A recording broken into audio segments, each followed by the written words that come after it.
कौमी क्रिकेटर्स के अगले सेंट्रल कॉन्ट्रैक्ट में रीड और वाइट बॉल कैटेगरीज खत्म करने का फैसला किया गया है, जबकि ज़राए का कहना है कि सेंट्रल कॉन्ट्रैक्ट रिवायती अंदाज में ए, बी, सी और डी कैटेगरीज में मिलेंगे और सेंट्रल कॉन्ट्रैक्ट में खिलाड़ियों की तादाद भी कम कर दी जाएगी। ज़राए के मुताबिक गुज़िश्ता बरस सेंट्रल कॉन्ट्रैक्ट में खिलाड़ियों की तादाद 33 थी, ताहम नए सेंट्रल कॉन्ट्रैक्ट में खिलाड़ियों की तादाद 25-26 रखने और सेंट्रल कॉन्ट्रैक्ट के मुआवज़ों में 100% से भी ज़ायद इजाफे की तजवीज़ है। ज़राए के मुताबिक तीनों फॉर्मेट्स की मैच फीस में मजमूई तौर पर 25% तक इजाफा किया जा रहा है, जबकि टेस्ट मैच फीस में 50% इजाफे की तजवीज़ है। बाबर, रिजवान और शाहीन को कितने मुआवजे की पेशकश की गई?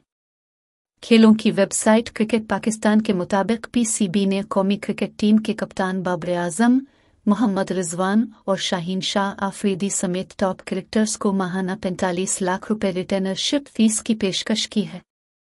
साबिका कॉन्ट्रैक्ट के तहत रेड बॉल प्लेयर्स का माहाना मुआवजा 10.5 लाख और वाइट बॉल का 9.5 लाख रुपए दिया जाता था, ताहम अब चेयरमैन ज़का अशरफ ने खिलाड़ियों के लिए तनख्वाहों में अच्छे खासे इजाफे की यकीन दहानी कराई है। रिपोर्ट के मुताबिक गुज़िश्ता कॉन्ट्रैक्ट में फ़ीस में 10% इजाफा किया गया था। Test match fees 8,38,530, one day international 5,15,696, जबकि T20 इंटरनेशनल फ़ीस 3,72,075 रुपए थी, जो कि तमाम कैटेगरीज के प्लेयर्स को यकसा मिलती थी।